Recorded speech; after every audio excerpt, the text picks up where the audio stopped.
Graça e paz. Grandioso nome de nosso Senhor Jesus.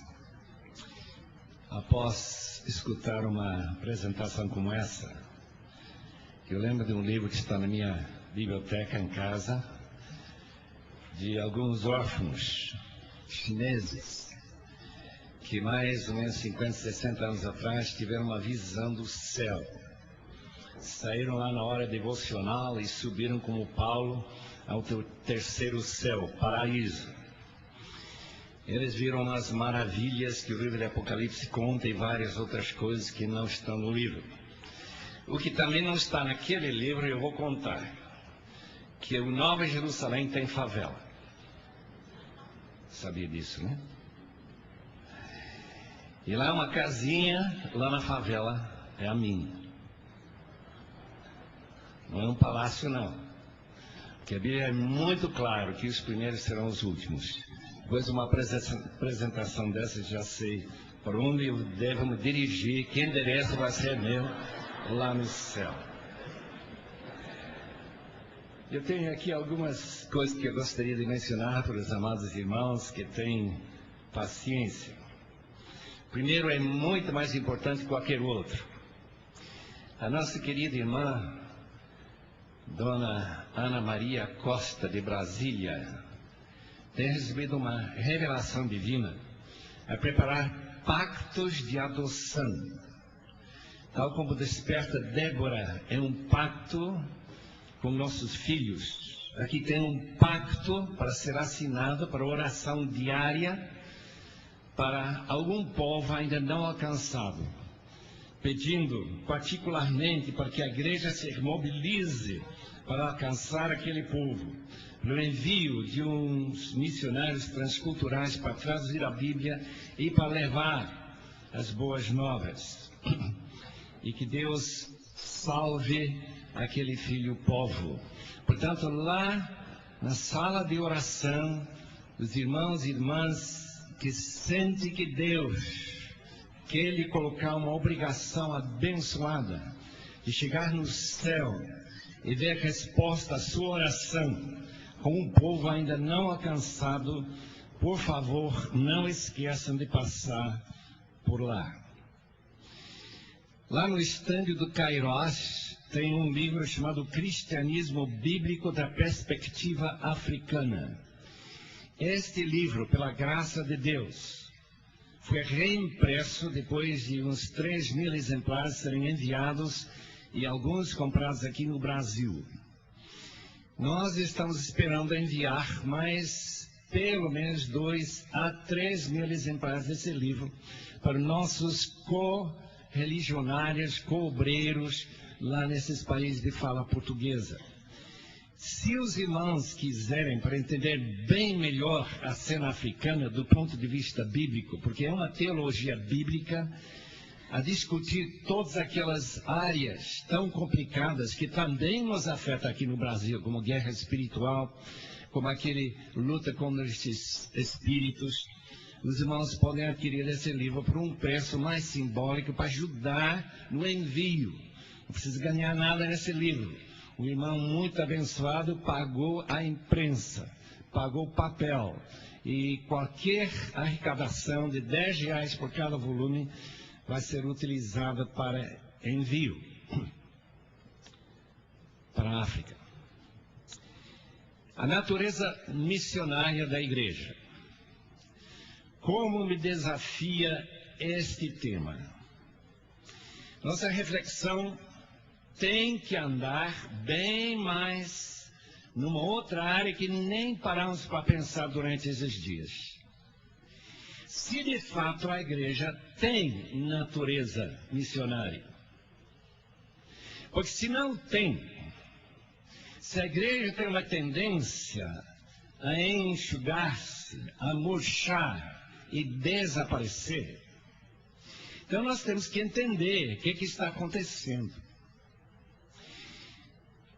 A palavra natureza, como todos nós entendemos, vem da palavra natura, natureza, natural, aquilo que acontece sem esforço.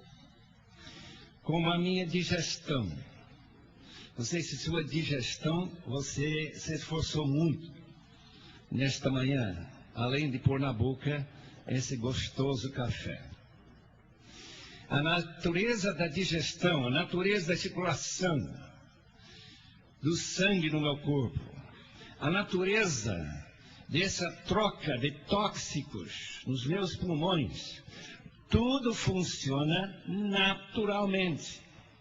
Deus nos fez dessa forma para que eu não tenha que parar e pensar, especialmente quando estou dormindo.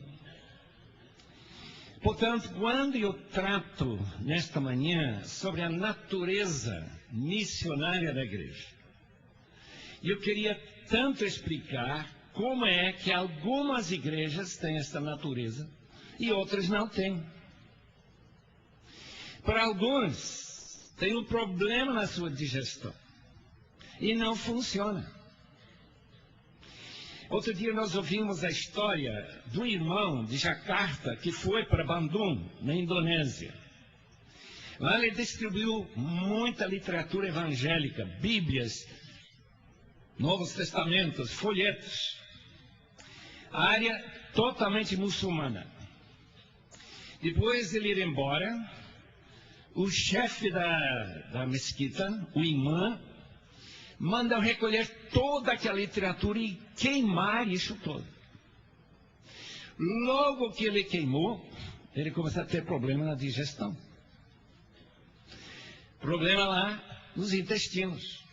E uma dor de barriga que começou a crescer cada vez mais. Finalmente ele chegou à conclusão que aquele irmão obreiro de Jakarta tinha mandado, nós já falamos sobre isso com o irmão Ronaldo, né? Que uma maldição tinha caído sobre ele por causa daquele irmão. E que seu filho tinha que ir lá buscar aquele irmão para chegar e orar por ele, para retirar aquela maldição. Porque a dor estava se tornando insuportável. Depois de chegar aquele irmão, olhando para ele com uma seriedade tremenda, diz: olha, eu não vou orar pelo senhor.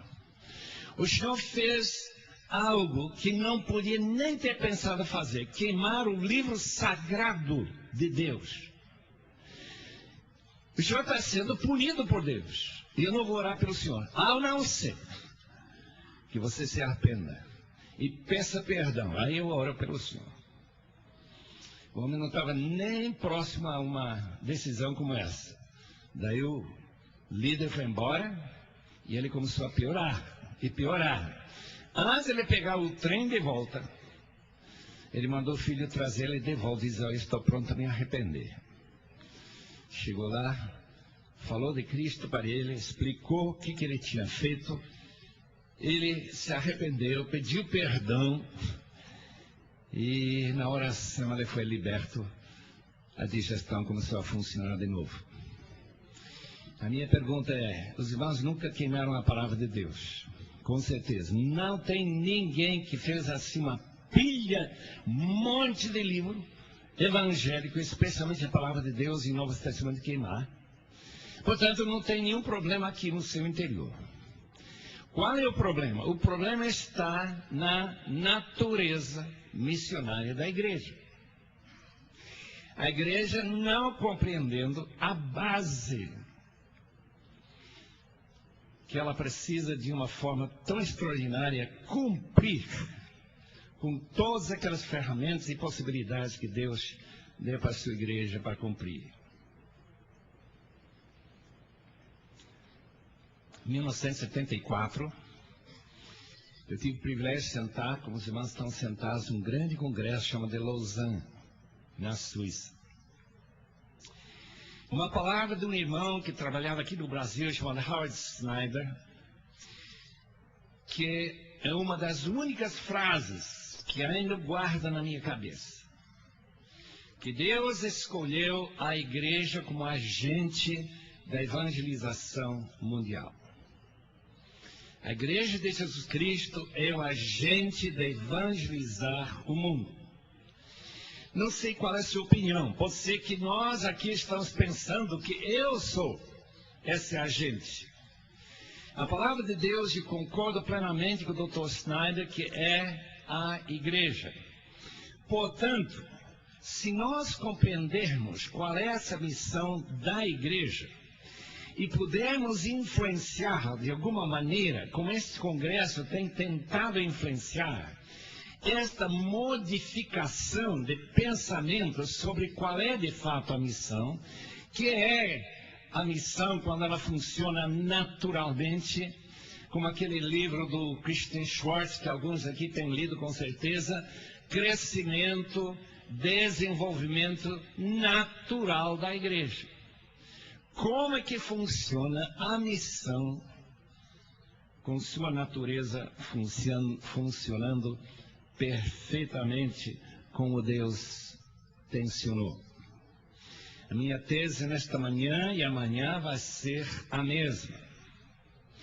Que na grande comissão, que é a única na história da humanidade, que autoriza uma instituição chamada Igreja a existir, e de, portanto, fazer discípulos. Discípulos são pessoas que estão integrados na igreja, de Jesus Cristo como cabeça, para ir e fazer discípulos, ensinando aqueles discípulos também a obedecer tudo que Jesus tinha ensinado, que é ir de fazer discípulos, e assim naturalmente, numa progressão matemática, de dobrar e cada vez mais dobrar, o crescimento da igreja chegaria até o momento em que Jesus Cristo estará de volta. Quando nós damos aquele título a essa comissão, talvez não entrou na sua cabeça, nem tinha entrado na minha, que a missão é uma comissão, isto é, uma missão que a gente desenvolve em cooperação com Deus, com Jesus Cristo. Não é a missão da igreja, é a missão de Deus por meio da igreja, em cooperação, em parceria com a igreja. Portanto, se a igreja está em comunhão com seu Deus, está em comunhão com sua cabeça Jesus, a igreja naturalmente vai ser uma igreja missionária. Se ela está de alguma maneira afastada do seu Senhor, se o impulso, se a força, presença de Deus fosse como na igreja Laodiceia, uma igreja que começou com grande entusiasmo e logo se tornou uma igreja morta, doente, cega, ou como a igreja que os irmãos lembram que Jesus está lá fora, na igreja de Laodiceia, ou a igreja de Sardes, uma igreja morta. Qual é a natureza missionária de uma igreja como essa? Não tem natureza missionária. E a explicação é mais simples possível. Jesus está fora. Ele não está no meio do seu povo. A grande promessa que nós não temos ainda enfatizado suficientemente nesse congresso é que o objeto de Deus se cumpre nesses textos que nós encontramos, 2 Coríntios capítulo 6, outros textos do Antigo Testamento, por exemplo, Ezequiel 37, outros textos. Eu serei o seu Deus, eu andarei no meio dos meus filhos. O Senhor Jesus, no meio de sua igreja, em vez de retirar a igreja porque não está cumprindo sua missão, Jesus nos chama nesse congresso, me chama a mim. Olha, você não está envolvido com o mesmo ímpeto, com a mesma incumbência que eu estou. Em outras palavras, a parceria está desequilibrada. Problema da natureza missionária da igreja. Os irmãos sabem melhor do que eu com certeza, que há grandes trechos, grandes regiões deste mundo, onde a igreja já foi fundada, onde já teve milhares e milhares de pessoas se convertendo, e que hoje é um verdadeiro deserto. Como explicar a natureza missionária da igreja, que em vez de crescer, encolhe-se,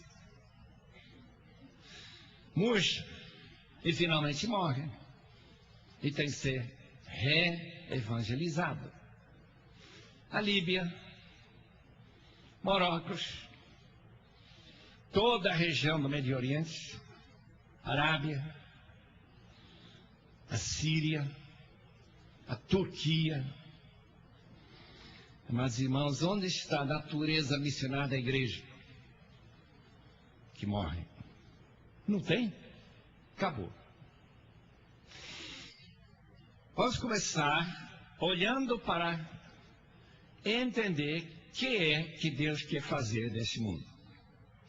Qual é a sua intenção em ter enviado o seu Filho amado Jesus a trazer a manifestação da glória do Pai para este mundo?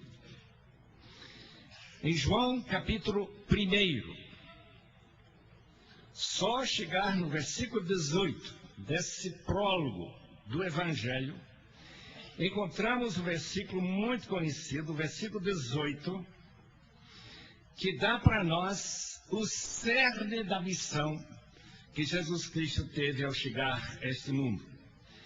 Ninguém jamais viu a Deus. Mas o Deus unigênito, referência a Jesus Cristo, unigênito Deus, que está junto ao Pai, o tornou conhecido. No Evangelho de João, vida eterna, vida abundante, vida que transforma, vida pecaminosa, vida que glorifica a Deus, é uma vida em que Deus é conhecido.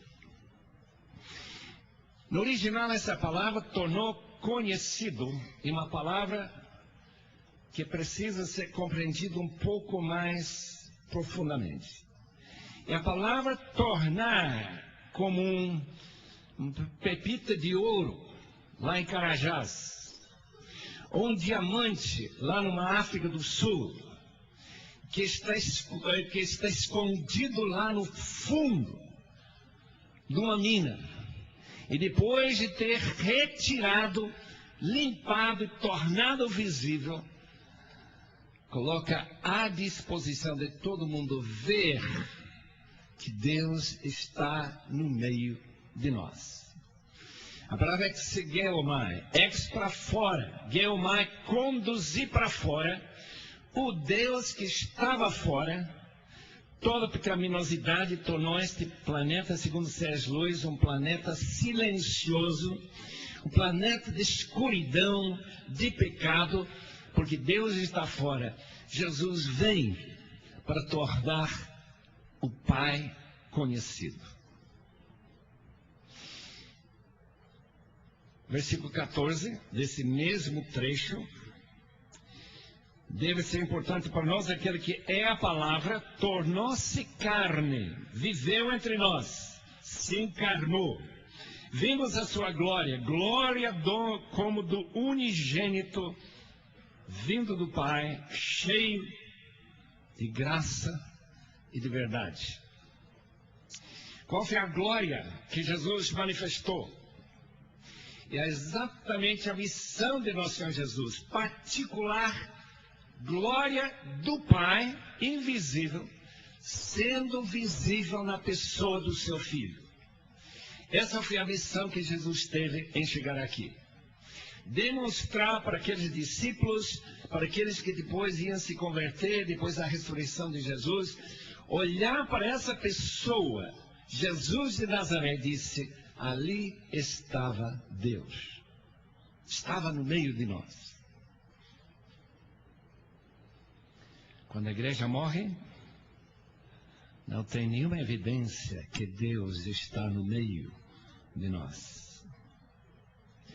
E se nós voltarmos para nossas casas, voltarmos para nossas igrejas, e nós escutamos todos aqueles sinais de uma igreja morta, que eles não querem dizer de forma alguma que a igreja não tem atividades, está cheia de atividades. Mas não há nenhum sentimento que Deus está dirigindo a este povo. Quem está tomando as decisões de como se gasta dinheiro? Quem são as pessoas que estão chegando à liderança? Qual é o processo de desenvolver e treinar? Tudo dirigido pelo Senhor da Glória, cabeça da igreja. Se nós não sentimos isso, então é hora de dobrar os joelhos e pedir que Deus novamente mande que seu filho, identificado com sua igreja, se torne parceiro novamente, e para que nós possamos ter Deus de novo no nosso meio. Nós vimos a sua glória. Glória não é a mesma coisa que nós temos sentido durante esses dias, não, meu irmão. Glória não é ouvir excelentíssimas mensagens que nos empolgam e ficamos tão desejosos de conversar e até orar sobre isso. Glória se relaciona com a pessoa de Jesus. Jesus, o eterno Logos, se fez carne, habitou entre nós. Ele não apenas falou para nós palavras que nós nunca tínhamos ouvido antes. Ele habitou entre nós e nós vimos a sua glória. Deu para perceber que isto era Deus encarnado no nosso meio. Para esse mundo muçulmano, para esse mundo hindu, para esse mundo por aí fora, qual é a grande encrenca de receber o Evangelho? É que Jesus é Deus encarnado. E quem está afirmando isso somos nós. São os missionários que estão chegando para lá. E eles perguntam qual é a evidência. E essa evidência é na igreja fundada em que Jesus Cristo habita. Ele habitou entre nós e nós vimos a sua glória. Uns tempos atrás, cheguei à conclusão que glória é muito semelhante àqueles cabos que trazem força elétrica, talvez esta que nós estamos recebendo aqui, ou de Itaipu, de Três Marias, algum lugar aí. E nós vamos trazer um daqueles tribos perdidos lá da Amazônia, que não tem a mínima ideia sobre o que nós chamamos de força elétrica. E nós apontamos por um daqueles cabos e diz, olha, lá tem a força de uns 100.000 cavalos. Crendo que ele entende o que é cavalo. Ele diz, você está brincando comigo. Não tem força nenhuma lá. É só um pau bem estendido lá em cima de postes e não tem nada. Nada. Como que eu vou demonstrar que a minha declaração é verdadeira? Eu vou colocar na sua mão um cano e mandarei tocar aquele fio. De repente ele vai ver a glória.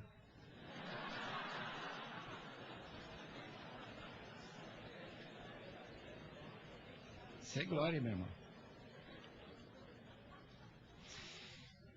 O que acontece quando alguém toca esse fio? O invisível, o que não tem força nenhuma, que não impressiona ninguém, é transformado em realidade visível, sentido e capaz de iluminar milhares e milhares de casas, de movimentar milhares de motores e até o internet. Tudo baseado naquilo que está naquele fio invisível. Nós vimos a sua glória. A igreja naturalmente se torna missionária quando Jesus Cristo manifesta sua glória no meio de sua igreja.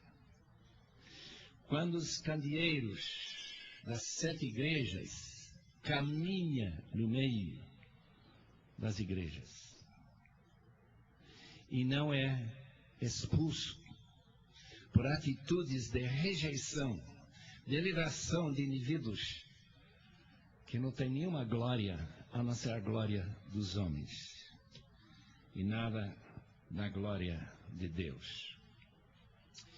Segundo Tito, capítulo 2, versículo 11, a graça se manifestou, salvadora a todos os homens.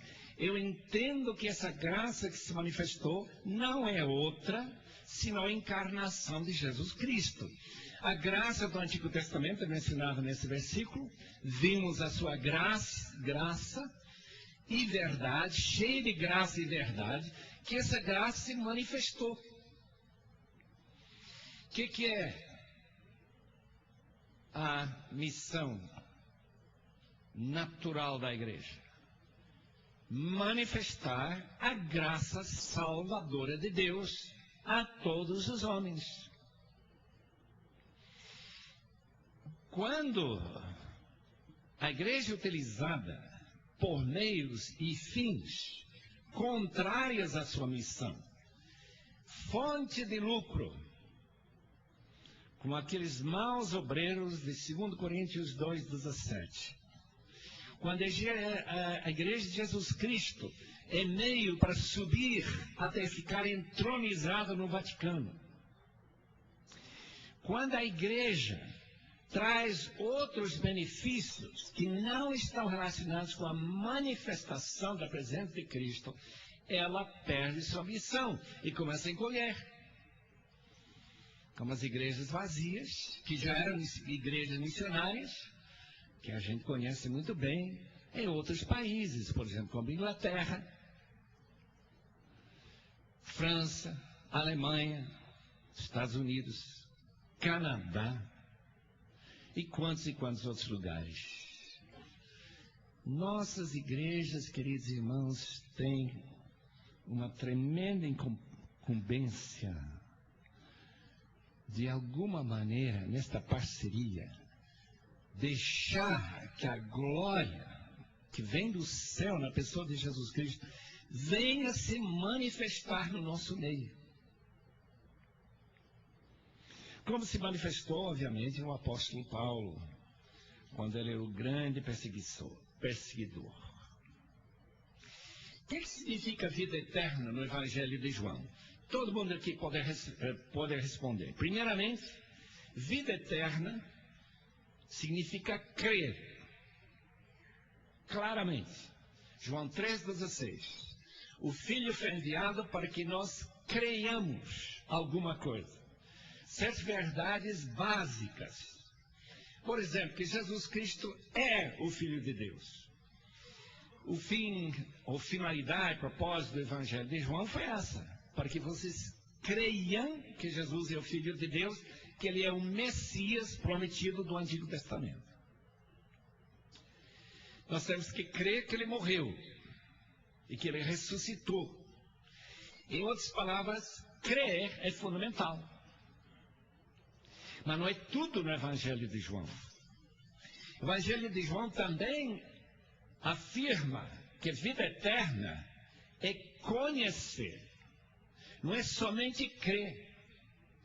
E a palavra conhecer no hebraico, João pensa naquele pensamento semítica. Conhecer é se interrelacionar com uma pessoa, particularmente usado para o casamento. Conhece o fulano, conhece o fulano. Nós vivemos juntos. Eu sei muito dele. Por quê? Porque eu vivo na comunhão com ele. Então, esta é a vida eterna, que conhecem a ti, João 17, versículo 3, e o Filho que tu enviaste. Crer e conhecer. Mas segundo João 14, e versículo 9, é também ver. Por que não é suficiente apenas crer? Não é suficiente apenas afirmar que eu conheço a Deus, o Deus invisível? Porque a humanidade e os irmãos mais novos na fé das nossas igrejas confirmam sua fé quando eles têm oportunidade de ver. De ver. E quando Deus se manifesta por intermédio de sua igreja de uma maneira visível, de maneira que ninguém pode chegar a nenhuma conclusão que esse Deus não é mais invisível, sua glória se manifestou no nosso meio. Aí a gente pode dizer assim: Deus está no meio de vocês. 1 Coríntios capítulo 14, versículo 24. Se chegar no vosso meio pessoal ignorante, pessoal incrédulo, ou eles vão dizer, versículo 23, que vocês são loucos, estão loucos, ou eles vão chegar a uma conclusão exatamente contrária, versículo 25, quando os segredos do seu coração são expostos, assim ele se prostrará em adoração, rosto em terra, adorando a Deus, exclamando: Deus realmente está entre vocês. Deus está aqui. É uma coisa cantar essa realidade, e outra é vivenciá-la e convencer os ignorantes e os cegos que a glória de Deus se manifesta no meio do seu povo. Jesus veio não somente para manifestar a glória de Deus, ele não só veio para manifestar a graça de Deus, ele não só veio para ser visível, ele veio para salvar. A palavra salvar, no original, quer dizer libertar, curar, tornar a vida ruim numa vida boa, de bem-estar, uma vida de shalom. Então a palavra salvar é a palavra que se usa para falar numa pessoa como aquela mulher com hemorragia, que depois da cura, a palavra de Jesus foi: filha, tua fé a curou, te salvou. Versículo 34 de capítulo 5 de Lucas. Meus irmãos, o Filho do Homem veio para salvar os perdidos. Novamente dá para perceber, uma pessoa perdida é salva quando ele sabe onde ele está, quando ele se situa, quando ele sabe em que caminho ele está andando, para qual é o seu destino, para onde que ele vai. Quando aquele empresário do Welcome do Brasil falou para mim: quando eu morrer, eu vou morrer como cachorro. Você vai morrer como cachorro? Como que sabe? Já foi para lá? Quando uma pessoa está perdida e não sabe que está perdida, a situação está pior do que uma pessoa que está perdida e sabe. Então, qual é a missão da igreja? A missão de Jesus? De oferecer um mapa para mostrar onde que você está e para onde que você vai. Porque de outro modo, você está perdido mesmo. Vai morrer como cachorro. Isto é, até perder a consciência, porque logo depois a gente vai se encontrar na presença do juiz de todo mundo. Jesus veio para salvar pessoas desviadas do caminho e trazê-los de volta para chegar no destino maravilhoso, celestial. E trazer vista aos cegos. Eu gosto muito dessa palavra de Paulo, que descreve sua missão em parceria com Jesus Cristo, em Atos capítulo 26. Dá uma olhada rápida nesse texto, sublinha esse texto, porque isso descreve de uma maneira tão extraordinária a missão que Deus deu para a sua igreja. A palavra de Jesus para Saulo de Tarso, lá na estrada de Damasco: eu o livrarei do seu próprio povo e dos gentios aos quais eu envio, para abrir-lhe os olhos, para convertê-los das trevas para a luz, do poder de Satanás para Deus, a fim de que recebam o perdão dos pecados e herança entre os que são santificados pela fé em mim. Exatamente, Saulo de Tarso. Primeiramente, eu vou lhe salvar, vou estar totalmente perdido nessa caminhada para Damasco. Agora eu vou lhe mostrar o caminho certo. Vou mostrar a minha glória, vou lhe acompanhar e você vai ter esta missão de dar vista aos cegos. Vai dar conhecimento aos que estão caminhando para a ira divina. A missão de Cristo também deu muita importância ao ensino dos discípulos. Jesus treinou os discípulos. Se não fosse assim, Jesus teria enviado os discípulos, teria soltado eles para o mundo, depois de alguns dias de congresso. Mas não foi bem assim, não. Acaba de sair no Brasil um livro que tem mais de 100 anos, famosíssimo livro, não sei se está aqui à venda, não vi. O Treinamento dos 12, por Jesus.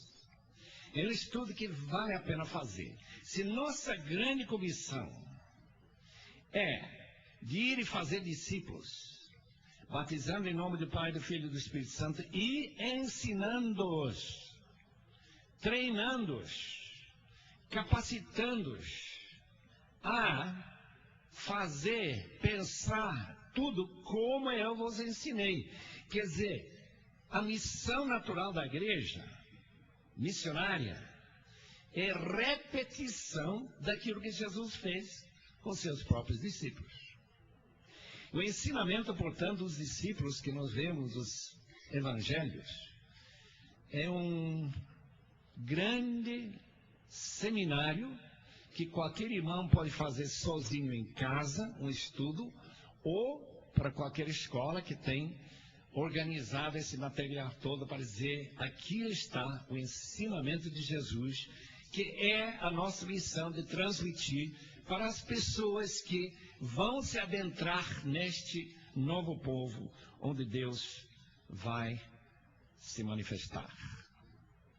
Qual é esse ensinamento? É um ensinamento que envolve, em primeiro lugar, afastamento de alguma coisa. O professor Eduardo Schweitzer, da Suíça, há tempos atrás, no seu livro sobre discipulado, chamou a atenção uma coisa que eu não tinha dado muita atenção até esse momento: que ninguém pode ser discípulo sem deixar alguma coisa. Esse deixar, abandonar, que faz parte do discipulado, é justamente o que a Bíblia chama de arrependimento. Deixar para trás o meu egoísmo. Bem-aventurados os pobres de espírito. Deixar para trás minha dureza de coração. Bem-aventurados aqueles que choram. Deixar para trás meu gosto pelo pecado. Bem-aventurados os que têm fome e sede de justiça. Deixar para trás a minha vingança. Bem-aventurados os misericordiosos e os mansos. Bem-aventurados aqueles de puro coração, aqueles que buscam prazer fora do casamento. E aí vai. Os irmãos entendem o que significa ensinar tudo que vos tenho ensinado.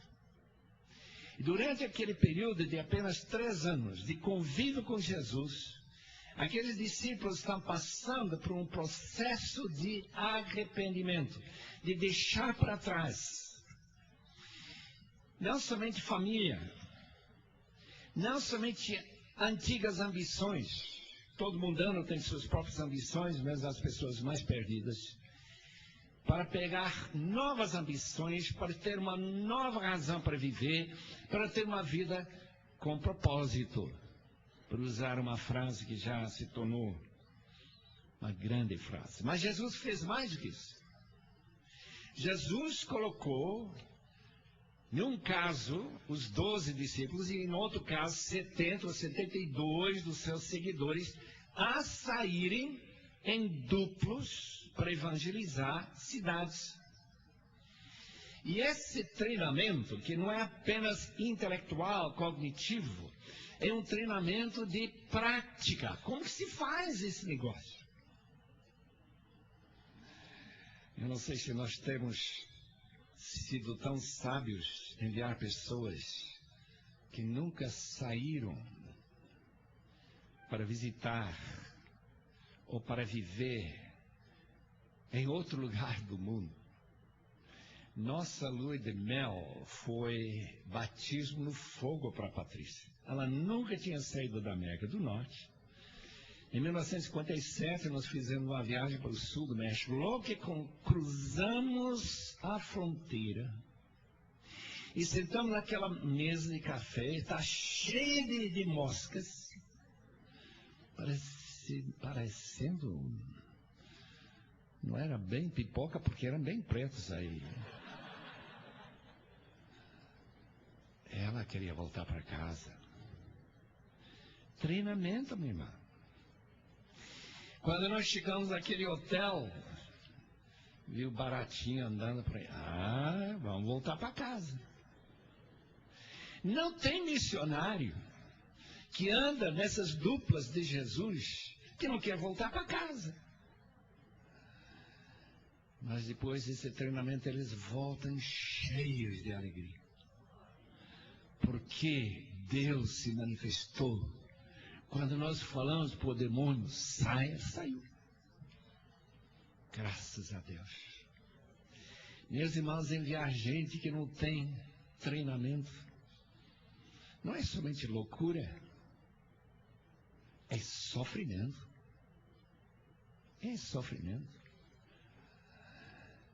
Estar nesse congresso e assistir alguns daqueles seminários de treinamento, esses cursos, como o Ronaldo Idós está dando, é uma tremenda experiência, valiosa experiência, para a gente aprender o que significa ser missionário, de se unir a Jesus e levar Jesus para os índios celtales, como Mariana Slocum, que levou quando seu marido morreu na véspera do casamento. Muita gente pensava que ela ia desistir. Nada disso. Ela foi para o México, começou a aprender espanhol, encontrou alguém que falava essa língua de celtal, começou a traduzir o livro de Marcos. Durante a tradução, o rapaz se converteu. Uma das maravilhas do evangelho é que a palavra de Deus converte gente, mesmo quando não dá para falar a língua. Diz, deixa-me voltar para o meu povo. Povo não alcançado, no sul do México. E nessa lua de mel nós tivemos o privilégio de chegar lá de teco-teco e entrar numa choupana. Se tivéssemos chegado talvez 10 a 15 anos antes, teríamos sido mortos. Um povo bem realmente atrasado mesmo, achando que branco é para roubar só. E Deus nos abençoou com essa viagem de treinamento. Patrícia depois pode contar como que é andar de cavalo nas montanhas de Guatemala.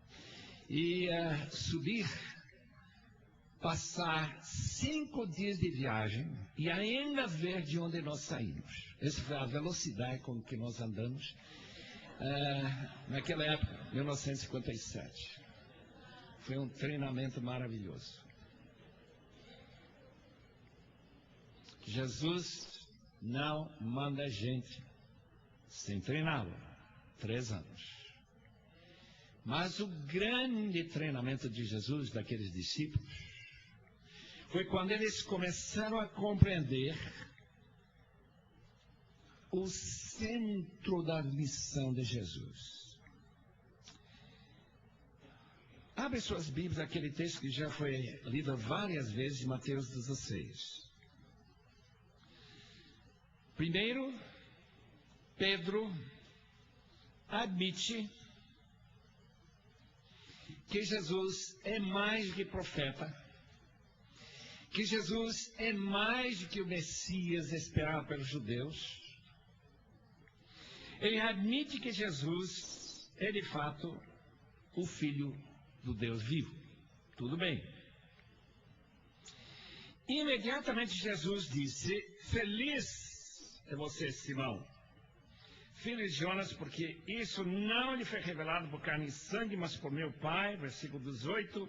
Eu lhe digo que você é Pedro, sobre esta pedra edificarei a minha igreja. Você vai ser missionário, vai ajudar a levantar esta igreja, e as portas de Hades, não é bem traduzido inferno, queridos irmãos. Não confunde Hades com inferno. Hades é aquele buraco para onde todo mundo vai. E todos nós, até a segunda vinda de Cristo, obviamente eles não vão para lá, mas todos nós, eu estou chegando. Você também, só que você chega atrasado. Maioria, né? Tem alguns aqui que estão quase a minha idade. Mas essas portas do inferno não vão segurar ninguém que pertence a Cristo, não vão segurar a Cristo, as primícias da ressurreição. Eu edificarei a minha igreja, e as portas de Hades não poderão vencê-la. Eu lhe darei as chaves do reino dos céus, e que você ligar na terra terá sido ligado nos céus, e que você desligar na terra. O que significa chave? Acesso à casa. Qual é a minha chave da minha casa para alguém? Eu estou dizendo a você poder entrar e sair quando quiser. Então as chaves que Pedro ganha são o direito de entrar na casa de Deus e levar a gente lá dentro. Porque a casa do Pai tem muitas moradas. Nunca tem falta de espaço na casa do Pai. Leva a gente para lá à vontade. À vontade, meus irmãos. Tem talvez em torno de 500, 600 milhões de crentes no mundo inteiro. Estamos adivinhando, ninguém sabe, só Deus sabe quantos são na sua igreja. E que tem lugar para tanta gente, ainda tem muito mais lugar, até tocar a última trombeta, isso é óbvio. Então, nós temos um privilégio de, juntamente com Jesus, notem com esse ideia de ligar, desligar, é que nós estamos simplesmente pondo em prática aquilo que Deus já preparou e que nossa parceria funcionou. Logo em seguida, Jesus começa a falar de sua morte. Uma morte cruel demais. Os discípulos ouviram isso e disseram: isso não é possível, não é possível. O Messias morrer desse jeito, não conhece nada na Bíblia que fala isso. De alguma maneira, eles tinham pulado por cima de vários textos do Antigo Testamento, especialmente Isaías 53, e Jesus teve que chamar a atenção novamente, que o Filho do Homem não veio para ser servido, mas para servir e dar sua vida em resgate de muitos. E assim cumprir aquele famoso texto para nós tão conhecido. E não somente morrer, mas também ressuscitar. Aquele texto tem a ressurreição, que aquele servo de Jeová vai também ver a sua prole, vai ser o seu povo que vai surgir juntamente com ele. Então essa formação da igreja, queridos irmãos, que a grande finalidade desta missão, edificação dessa igreja, já está em pleno andamento.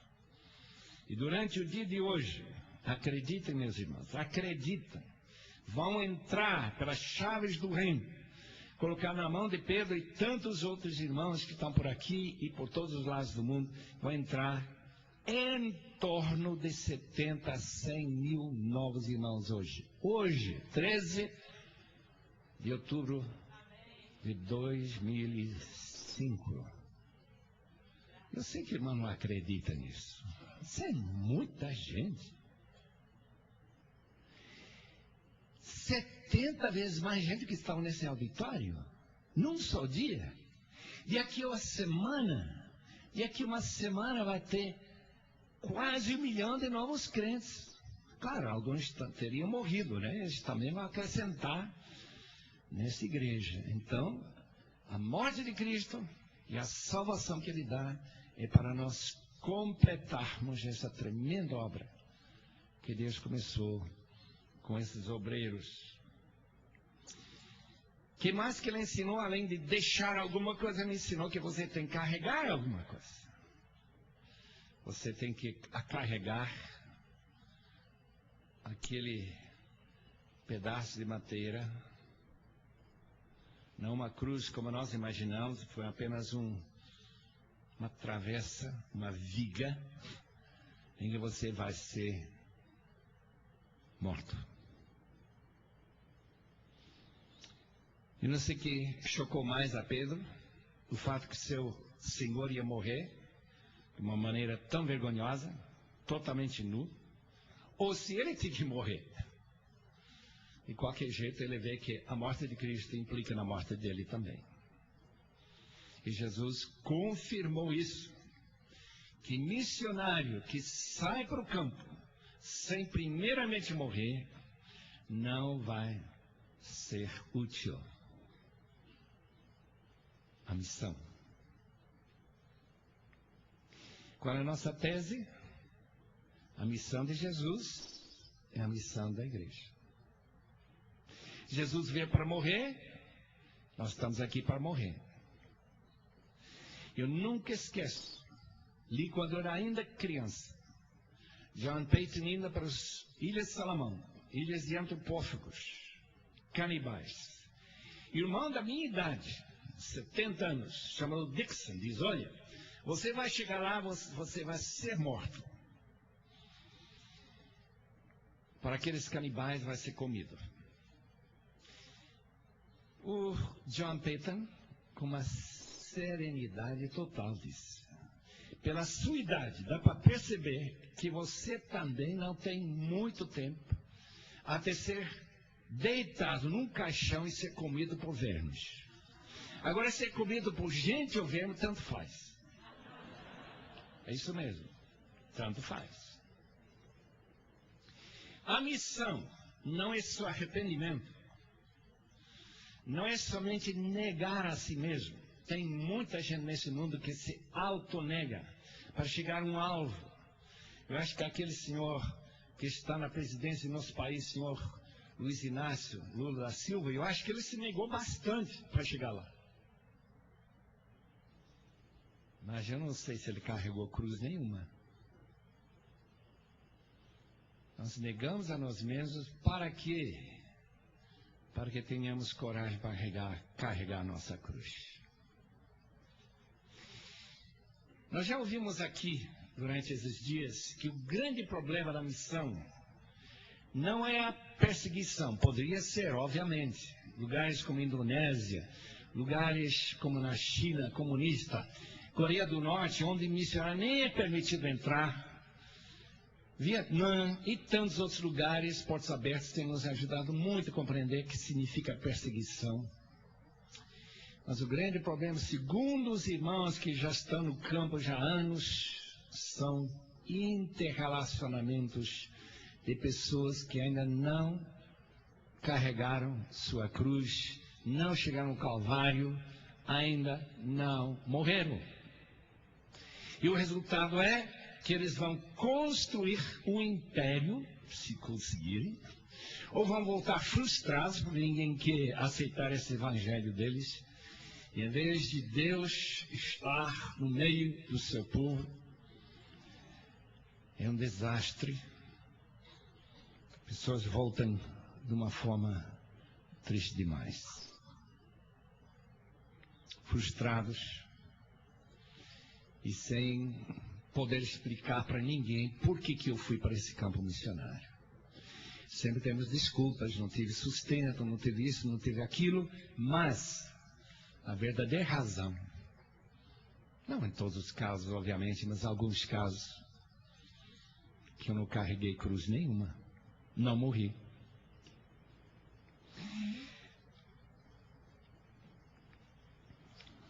O que Deus está querendo neste mundo?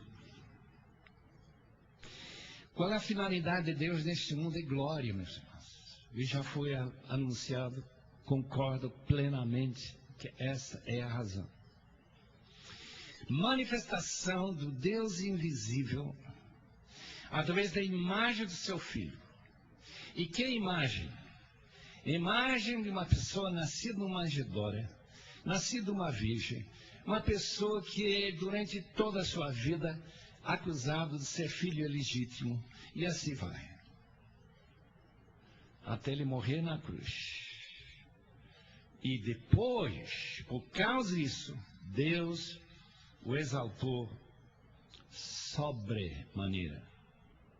Deu-lhe nome acima de todo nome. Para que o nome de Jesus, todo joelho dobre e reconheça que Jesus é Senhor.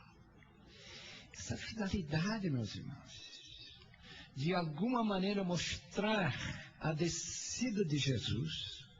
Essa foi a sua missão, chegar até a cruz para revelar a Deus, o verdadeiro Deus, e para, através da sua ressurreição, formar uma igreja de pessoas imitadores de Jesus, que carregam suas cruzes também, e que já morrem e vivem essa vida de pós-morte,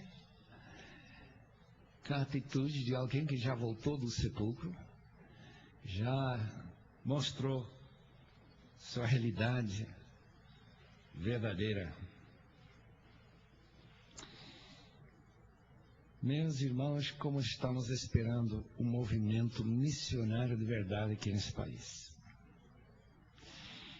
Esses congressos começaram em 1993, eu estive lá, eu pensava que ia dar um grande impulso.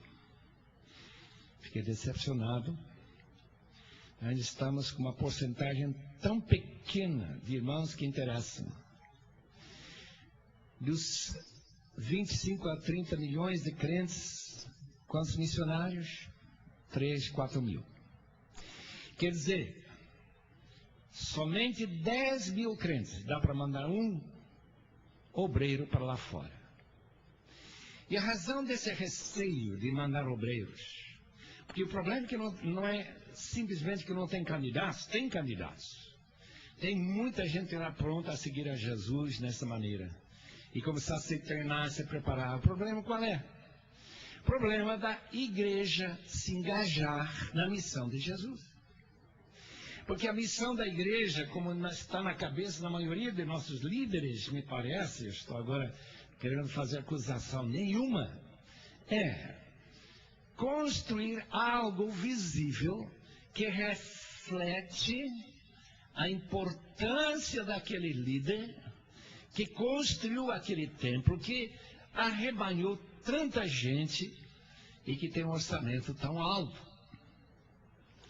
Mas pensar em pessoas que não vão dar nenhuma glória para aquela igreja local, nenhuma glória de um prédio importante e tudo isso, isso é muito mais complicado. Aí a gente tem que morrer mesmo. Morrer para nossas ambições, morrer para tudo aquilo que é nosso. Mas quando a gente morre e ressuscita, a coisa é completamente diferente. Eu tive um privilégio, meus irmãos, que eu creio que não tem ninguém aqui que teve. Em 1950, 7 de fevereiro, eu estava sentado na galeria da Universidade Evangélica de Wheaton, às 8 e pouco da noite, por aí, 8h15, 8h20 da noite, quando Deus abençoou de uma maneira totalmente inesperada. de levar muita gente a aceitar a cruz naquela noite. É uma série de conferências comum, como nós estamos passando aqui, ouvindo palestras, excelentes mensagens. Pastor Ed chegou lá e disse que uma moça quer dar uma palavra de testemunho. Passou o microfone para ela, de repente havia outra pessoa, depois outra, depois uma fila. E depois gente que chegou a esperar 8 horas para falar. O que Deus está fazendo na sua vida? Muitos se comprometendo com missões, muitos dizendo: eu estou pronto a entregar tudo para o Senhor Jesus. Era uma noite e dia seguinte, noite seguinte de morte, meus irmãos, morte. Resultado: mais de 500 irmãos saíram daquela escola para levar a palavra transculturalmente para todos os cantos do mundo. É isso que eu estou esperando que Deus faça para nós, que Ele demonstre essa mesma graça e glória que Ele mostrou naquela noite, 7 de fevereiro de 1950, em Wheaton College, Wheaton, Illinois. Obrigado, Senhor, pelo privilégio de pensar em alguns pontos que me parecem chaves. Espero que Tu realmente marques nossas vidas com essas realidades, que a missão de Jesus, a natureza missionária da igreja, depende de gente que aprende com Jesus, que se arrepende, que deixa para trás e que também se une a Jesus carregando a sua cruz. Em nome de Jesus. Amém.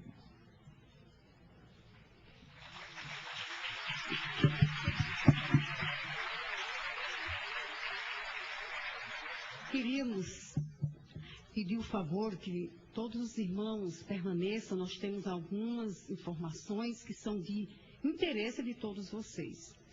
Queria saber se a esposa do Dr. Shed, a missionária Patrícia, está presente, queira se levantar-se para nós pudéssemos conhecê-la. Muito obrigada pela sua presença.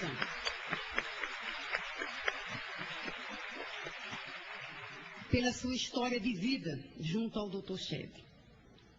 Nós vamos orar como temos feito após cada ministração. Desta vez, nós queremos fazer uma oração silenciosa. Porque eu acredito que nós fomos desafiados a tomar a cruz, a negar-nos a nós mesmos. E esse momento é um momento em que só o seu coração, unido ao coração de Deus, lhe fará saber qual a área da sua vida que ainda precisa morrer. O que precisamos renunciar? Vamos colocar o nosso coração diante de Deus com disposição de que Ele nos leve à cruz, para sermos verdadeiros discípulos.